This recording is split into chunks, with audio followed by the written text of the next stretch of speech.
It is Dr. Trill with Free to Feed. It is my honor today to introduce you officially to Danielle, our newest member of the Free to Feed team. First and foremost, Danielle, thank you so much for being here today. I am excited for this conversation. I am excited to introduce you to our listeners and to the Free to Feed community. And you're not new to the Free to Feed community either, or the food allergy community and the lactation space. And so it feels like a very warm welcome. And from here, what I'd love to do is I'd love to just dive right in. Tell us, Danielle, about your background. Tell us about yourself. And then from there, we will dive right in and get into the nitty gritty. Yeah, thanks so much. And hi to you too. Good afternoon, I should say. So, yes, I am by profession a dietitian. I live in Tampa, Florida. I'm a Florida native, grew up with my feet in the sand, in the sun. What else about? I played softball. I still love the outdoors. I'm an active Peloton and yoga and practice often. So yeah, that's a little bit personally. Professionally, like I said, work as a dietitian. I run a private practice working with women's health, pregnancy, nutrition. So everything from fertility to pregnancy to postpartum. Really enjoy and love what I do. I started my profession off working with the mother-baby kind of NICU environment and enjoyed it. I did a pretty intense clinical rotation there.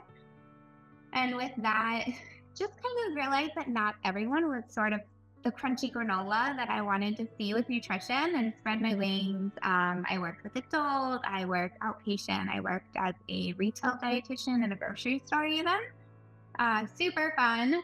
Got to know a lot of brands that are out there, which is still helpful now in recommending brands to people. But now I've kind of gone back to working in that sort of mother-baby realm, working with children, from a dietitian standpoint on, if they are having elimination diets and helping them find nutrients for any eliminations or just a well-rounded diet for breast milk, pregnancy, or even fertility. Yeah, so that's a little bit about me. That's wonderful. Thank you so much. And you also have a family as well. You have a kiddo? I do. He just turned 15 months. He's amazing, my little angel and ball of joy. He came along after a long journey of trying and to be completely transparent, my own fertility journey, which sort of made me turn back around into working in the field of fertility as well. But yeah, and I have a husband, of course, and he's my other partner in crime, and I am so grateful to have him. And we do have a four-legged child also. Yeah, I love the furry children as well. So tell me a little bit more about kind of the journey. You alluded to it a little bit, but tell me a little bit more about the journey of your career getting into this space, right? So oftentimes I find it, one, fascinating, and two, incredible, especially after kind of seeing my own journey to the space that I am in my career of, having something that I knew I was interested in, right? Like I knew I was very interested in the molecular biology space and the nitty gritty, nerdy, sciencey stuff. And I loved doing research and I loved being in the lab. And then my personal journey kind of solidified where exactly in my field I was going to land, which is where now Free to Feed exists and the work that I do as it relates to the molecular components of human milk and food reactivity for kiddos because of my own journey, getting to that point. And it sounds like you also had a little bit of that too of, your own journey in the fertility space and sounds like the nutrition space. So tell me a little bit more about how did that kind of all come about for you, if you don't mind sharing? Yeah. Well, I think initially, like I said, I started my career in the mother baby field, right? So really that sparked my interest. And then I took a lapse in years away from there, more with population. And then, like you said, when I sort of was trying to get pregnant and went through my own fertility, I, from a nutrition background, you realize how much nutrition plays a role, right, in our overall health, our fertility, the health of our baby and pregnancy. And so that kind of sparked my interest getting back into it. And then once I was able to conceive, I just expanded my knowledge even more, learning more about nutrition. And I just found fascinating. Everything I could get my hands on, I was reading or constantly listening to new podcasts or reading clinical research articles. And really just, you know, I dove in head first. It was about a year and a half ago that I decided to leave my full-time job and just pursue my private practice independently on such topics of fertility and pregnancy and, just women's health overall. I will say now that my practice is thriving and I love what I do. I have a pregnancy certification and a fertility certification as well. And I, every single day, I don't regret the choice I've made. And it's funny now too, looking back, when you think you knew so much before, right? That now I'm like, I didn't know anything. And there isn't a day that I learned something new.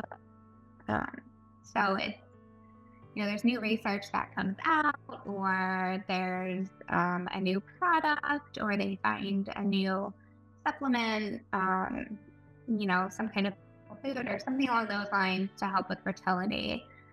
And, at the end of the day, it's really just working with those clients and helping them achieve their wellness goals and creating a little one. Maybe it's just finding balance, like hormonal balance or something along those lines. But it's just seeing their achievements and helping them meet those goals is really, it's what makes me thrive in practice.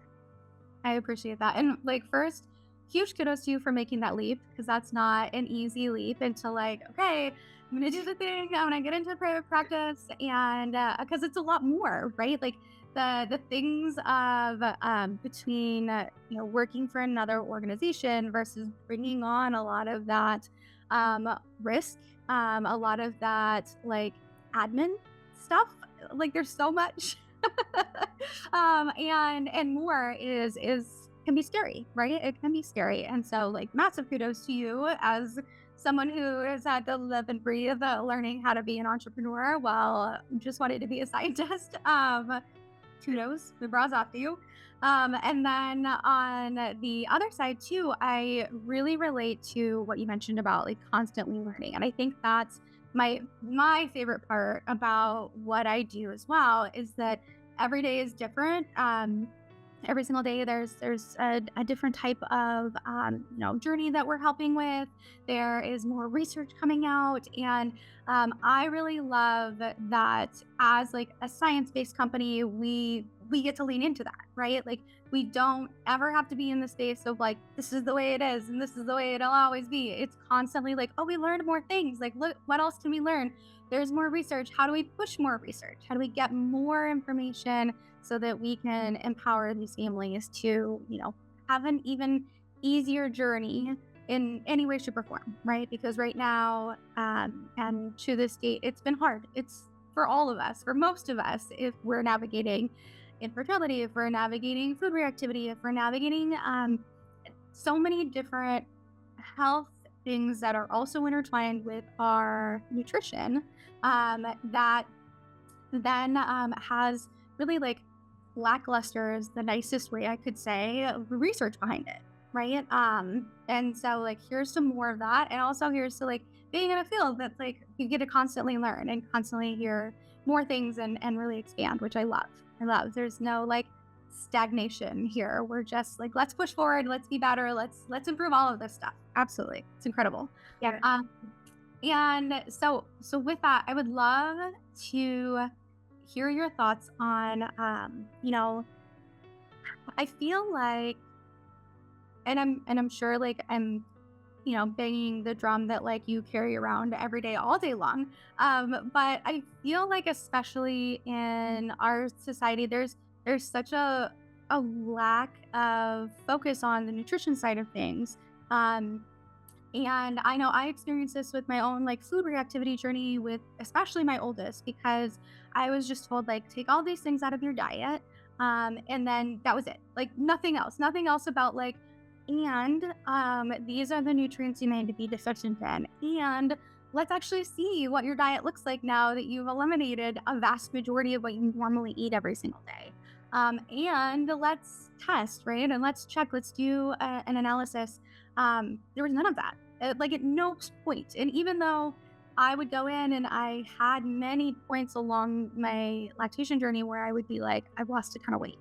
I have these symptoms of malnutrition and the headaches, the dizziness, the just lots of different things. And then now, even to this day, almost a decade later, I'm still navigating issues with my dental health because of like that year that I didn't have that nutritional support, right? And so it feels like that consistently has been on the back burner, if even like on the stove. Like it doesn't even feel like it gets to be for some on the stove where we get to see it. It's not even on the back burner. Somebody like hit it up in the microwave. I don't know.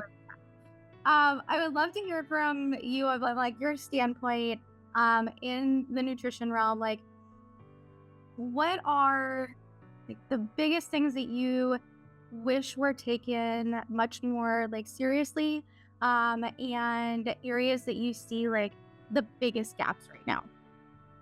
Yeah. Um, and Charlie, I mean, just hats off to you for everything you do, which is why I'm even here. Everything that Free to Feed does and that you've done, and the resource that's really there, because, like you said, there's nothing out there, and people are supposed to just live with these situations that they have. When in fact, it's not even that the research isn't out there. The research isn't in place yet because it takes so long for those clinical studies, outcomes to be really put in place in protocols. So even without having, a limited diet or without having any food avoidance of any kind, generally women, especially in the postpartum phase, are lacking nutrition. They don't really, I like to say that you are running a marathon on your chest, basically, because you actually should be consuming more calories than you did when you were 9 months pregnant. Especially protein and is one of the huge ones. Generally with, postpartum, you'll have some hair loss and things of that sort. But if you're low in protein, you're going to have even more. You're going to have those headaches. You're going to feel lightheaded. I mean, your body's just honestly not nourished enough to really produce enough for yourself and your baby. And of course, your body's going to give to baby first. So that leaves you super deprived. Already from hoping you were nourished enough during pregnancy and then prior to conceiving as well. So protein would be a huge one that, people in general, outside of overall calories. And then I also see a lack of seafood. And when we have a lack of seafood in diet, we're really lacking iodine. And unfortunately, quite a few of the prenatal supplements out there, if the mother continues to take it, they won't have a sufficient source of iodine in them. So that'll be one, and that's just fish in general. But then the omega-3s, when we talk about DHA and brain health, a lot of people don't eat any of the fatty fish, and they just don't like it, and then they don't take an omega-3 because whether their doctors didn't tell them it was important or, just lacking the knowledge that's out there also. Other micronutrients, with food elimination diets, we see the lack of calcium with dairy, obviously. And then Um, what else would I say that would be kind of top? Um, So definitely very like vitamin calcium. D is another. Yeah, vitamin D is kind of like, if they're getting out in the sun enough, I'm not like super concerned with the breast milk. A lot of the prenatal supplements will have a decent amount, so it's usually just lacking a little bit in there. For the fertility realm, we see inflammation when we have a lack of vitamin D in our diets. We're always using some sort of vitamin D replacement, especially with any fertility issues. I know recommendations postpartum as well, getting that 5400 IUs in there. So it's something to check in with. But yeah, no, I think the top ones are really just protein, overall calories, enough iodine in our diet with seafood.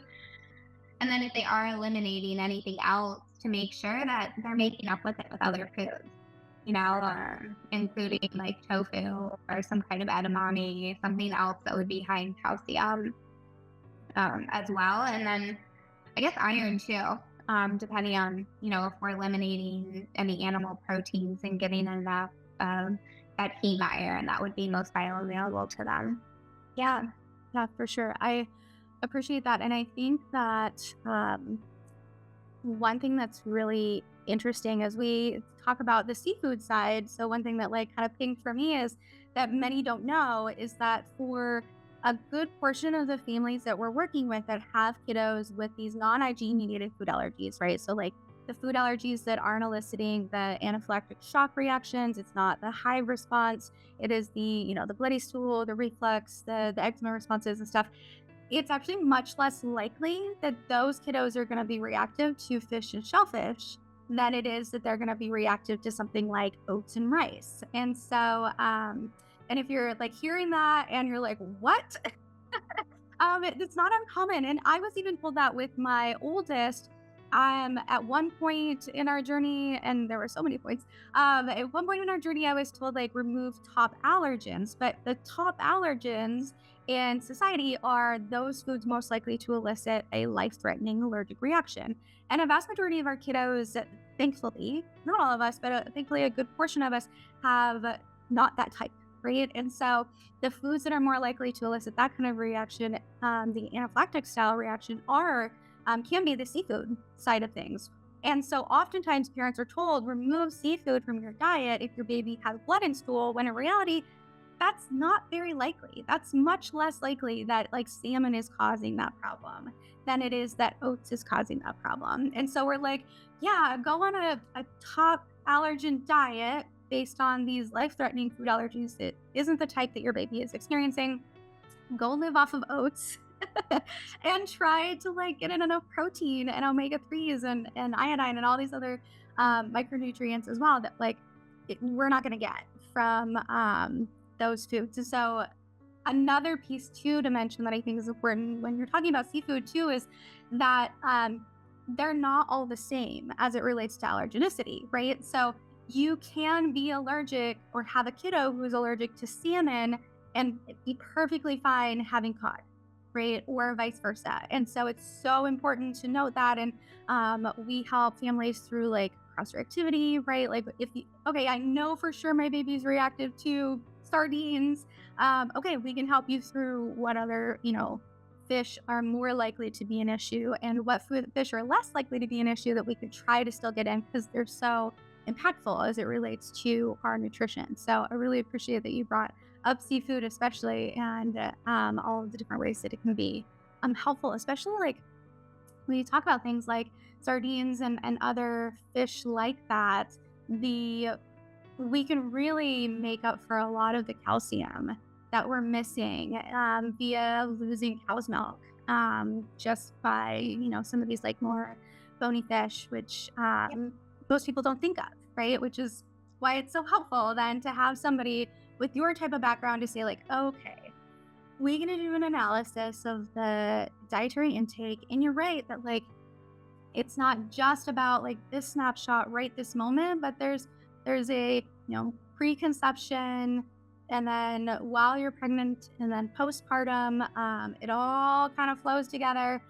The other thing that I think would be important and maybe helpful to touch on too is when we're looking at elimination diets. I think it's also important as we're talking about like that flow of like your reserves and your health up to this point and all of that is a good part of the reason why when parents talk to me about like, hey, this is my second kiddo and my first one had food allergies, should I go on an elimination diet now while I'm pregnant? Almost always, I would say no, because I want you, because one, we know that it's going to leave your breast milk really, really quickly if you are on the road to another food allergy journey, which you may not be, right? So, for some of us, it may help like reduce our stress a little bit, to have feel like we have some kind of control. But typically, in the pregnancy time point, I would say no, don't eliminate things preemptively because you're already potentially reducing your micronutrients. Would you agree with that?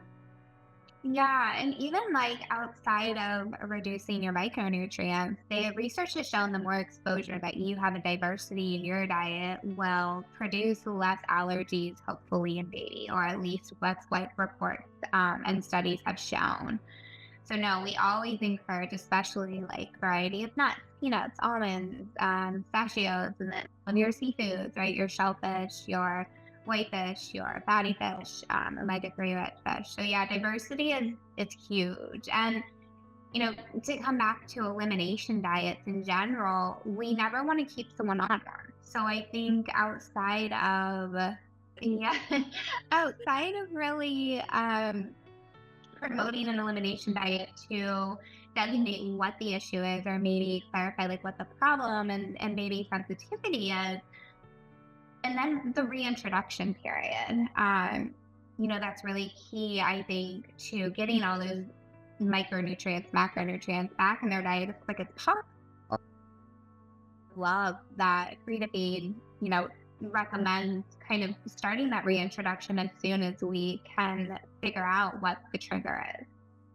Yep, 100%. And that is stemmed largely from the nutritional aspect of things, right? Like, we don't want you to be deficient or lacking in anything any longer than you absolutely have to. So, there's this, balance that we have to strike between your physical and mental health, the elimination diet, and baby symptomology, and then like what's actually sustainable, right? So, like, being told remove the top allergens from your diet, the end, like that's not sustainable. That's not on many fronts, mentally, physically, emotionally, all of the things, like that's not sustainable. Just for however long you're gonna lactate, just don't eat things. Not sustainable and not necessary, right? So exactly as you mentioned that um, the reason why it's so important to us to have a well-rounded team where we're bringing in registered dietitians, we're bringing in lactation consultants, we're bringing in um, pediatricians, these expertise, because each of the different like aspects of our journey requires a little bit different of in terms of expertise, right? Where when you get to the elimination and reintroduction diet phase, right, where we're in the phase of like, okay, I feel really confident that this isn't necessarily or likely a lactation issue, right? I've checked the boxes of like, this isn't anatomical, this isn't lactation problem, this is very likely food reactivity. We don't want to go on an elimination diet unless it's absolutely necessary. We're not removing things for funsies because it's not funsies. Not a good time. And don't want anybody to take cheese out of their life unless they have to. As someone who loves cheese. And then from there, making sure that we're prioritizing bringing it back as soon as we possibly can. And that's usually like really, really quickly, like so surprisingly quickly for most families, when we're like, okay, it's been 5 days, we're in a good place, like let's bring these foods back. And that's where your expertise comes in, because it's a matter of when we're thinking about a reintroduction strategy and a confirmation trial, it's this like weird Venn diagram that we work with between like where do we need the most like support as it relates to our macro and micronutrients, right? As you mentioned, more often than not, it's protein, right? We really need protein in, and we really need iron in, and so like we're gonna focus on beef, for example, if that was something that we took out. And so that being like a part of the Venn diagram, right? Where are we deficient that we need to get in? So the physical side of things. And then we bring in the mental side of things, right? Because some families come to us and they're like, if I don't eat an egg soon, I'm going to, stab somebody with a fork in their eyeball. And you're like, okay, like I get that 100%. Let's talk about eggs. And so like bringing in the mental health side of things, and for everybody that's different, right? For some, it's like I need carbs. For some, it's like if I just really need like a go-to snack, like can we get in almonds because like I just need something I can grab and like go to work with, right? And then the last piece of it then is the food allergy piece, right? Like, what are we most likely to have success with out of the gate? Because we really want to expand your diet as quickly as we possibly can. And so if we can, we'll prioritize foods that are lower reactivity from what you've eliminated. That way we can get in some wins, right? Because it's one thing to be like, yeah, I really want cheese. Yeah, me too. But we probably aren't going to go straight there for our first thing that we're going to bring back if we've eliminated lots of things, because it's less likely that thing is going to be a pass. We really want to win out of the gate and to expand your diet. So, 1,000,000,000%, it's so, so important. If for any of our listeners, if you're listening and you've been on any kind of elimination diet for any extended period of time, and I'm talking like longer than a week, and you are in a good place, it's time to talk about reintroduction strategies. You don't have to remove things without confirming that it's actually something you need to remove. If in the back of your mind you have this little voice that's like, I mean, but maybe you could eat eggs. Like, maybe you could eat eggs. So that's something worth exploring. And in our work with families, then it's a lot more nuanced than like just go eat eggs, right? It's a matter of like building that with them, figuring out that weird Venn diagram of like, okay, this is the list of foods we're bringing back and in what order, but also then like how much and at what time and what should I be on the lookout for? What's a pass and what's a fail? And what do I do with if either happens, right? What do I do if it's a pass? What do I do if it's a fail? And then having support behind you of like when you have questions, because it would be weird if you didn't, right? It would be weird if you navigated all this and you're like, I know everything. I don't have any questions at all. That's why we're here. So I appreciate that call out. And so with that, what would you say? Is there anything that like we didn't talk about in the midst of this that you think is important to bring up as it relates to like any of the topics, right? Like the postpartum, conceiving, the nutrition side of things, the food allergy side of things. Is there anything that we didn't dive into that you think is important to mention? I think really just parents need to know that they're not alone. So, like you said, free to feed's there. From what I've learned, is just the support, to help you, encourage you to get through these elimination diets or sensitivities, figure out trigger foods, and so research based, right? Like clinical studies, having handouts, having resources for moms, and then also just like the support, the mental support. And that's really what helped me through my own journey. Bryson was a month old and super fussy, couldn't really, not too many issues breastfeeding per se. He latched well. There was no issues. My milk production was good. It was just that he seemed fussy. So we spoke with a lactation consultant, one of the Free to Feed members, and sort of went through the symptoms that he was having, a little bit of mucus in his stool as well, which we talked about. Long story short, we ended up finding out it was an egg and dairy allergy through elimination.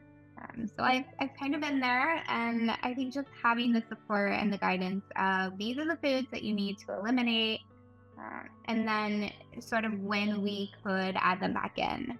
It wasn't fun. I missed my ice cream, to be honest. All the ice cream and probably pizza. Probably like the cheese on pizza, although I found a really good vegan cheese that was great in place of it for quite some time. But And then the reintroduction of it. So we tried 6 months and sort of had a fail, and then tried again towards 11, 12 months and I had a pass. So we are on whole milk. I breastfed for 13 months, no issues, and he's a thriving little one. But yeah, so he kind of outgrew the sensitivities to his egg and dairy.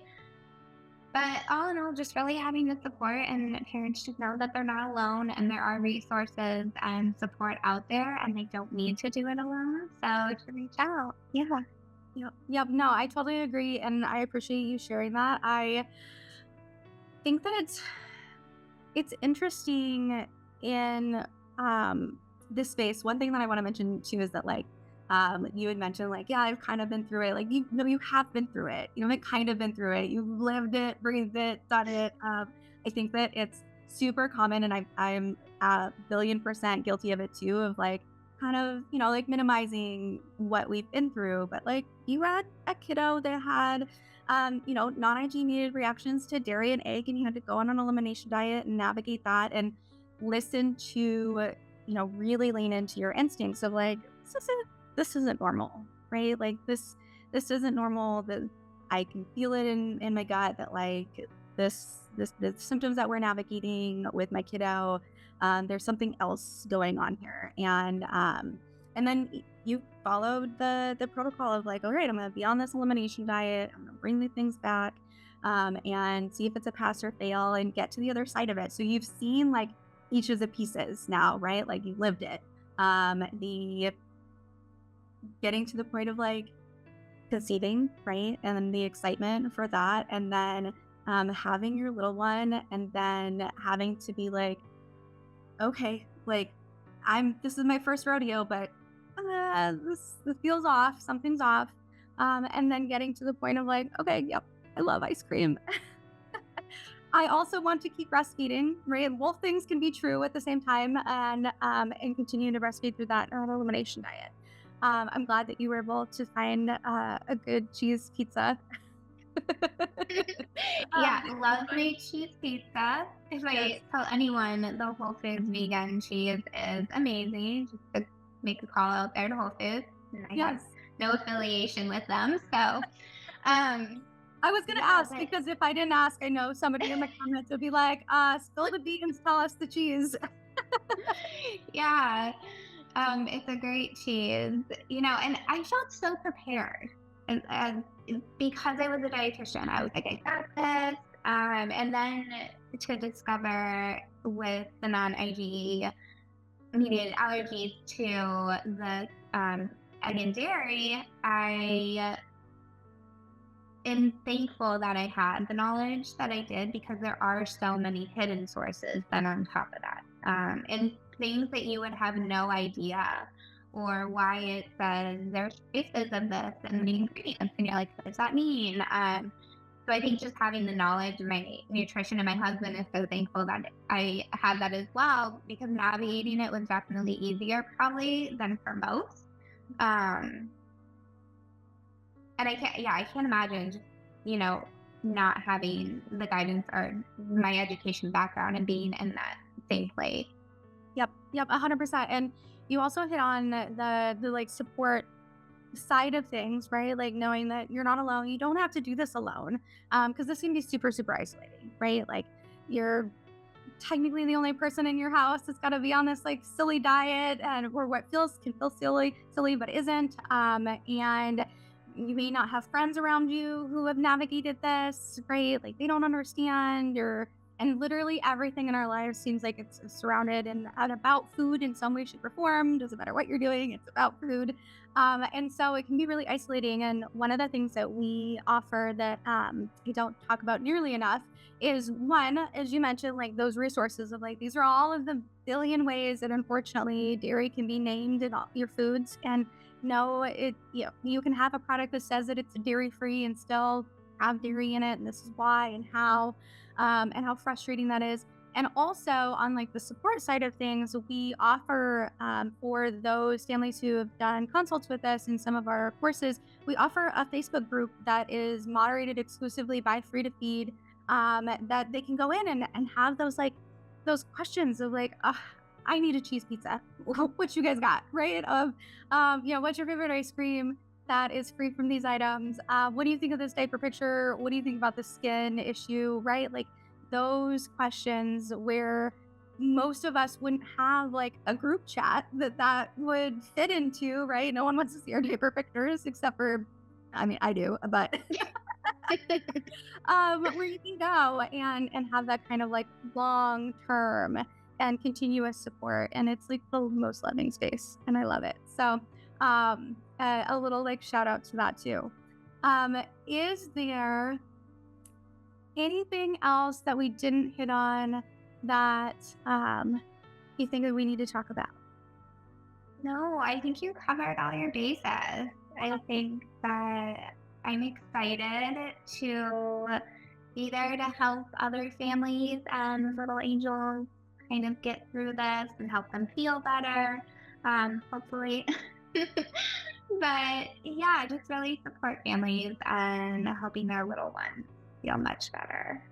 Yes, yes, yes. That is the goal. Getting to happy, healthy baby and then finding sustainability for the parents. So, with that, for anybody who is looking for additional support, they can book with you at freetofeed.com/consults and find your beautiful face on that page and book with you. And then for anybody who's looking for like additional information, you're always welcome to message me. That is me in the DMs all the time. So I'm happy to answer questions about like how consults work or any of the like little questions that you may have about like, hey, this is where we're at on our journey right now. Am I a good fit? Right? Am I a good fit for having somebody from Free to Feed help me navigate the next steps? And I'm the first one where if you don't need us, like I'm excited for you. So don't feel like you can't message me and that I'm going to be like, oh yeah, obviously you have to book with us. Because if you don't need us, all the better, quite frankly. So from there, find more information about Danielle at freetofeed.com/consults. Thank you again, Danielle, for joining us. I am so very excited to continue to expand our team, to bring in more experts as it relates to the nutritional side of things. I think it's so very, very important that we make sure that families have that support and all of those, like that weird Venn diagram I was talking about, all of those pieces, because this journey touches everything. Like I can think of almost nothing that navigating food reactivity with your kiddo, especially while you're lactating, doesn't touch in some way, shape, or form. Your nutrition, your mental health, your physical health, your relationships, everything, all of the things. And so I appreciate you coming into the fold and into the team to bring your expertise to us. And we will see all of you next time, of course, on my side, wherever you are in your journey today. You're doing an amazing job. I'm so, so very proud of you. Thanks, guys.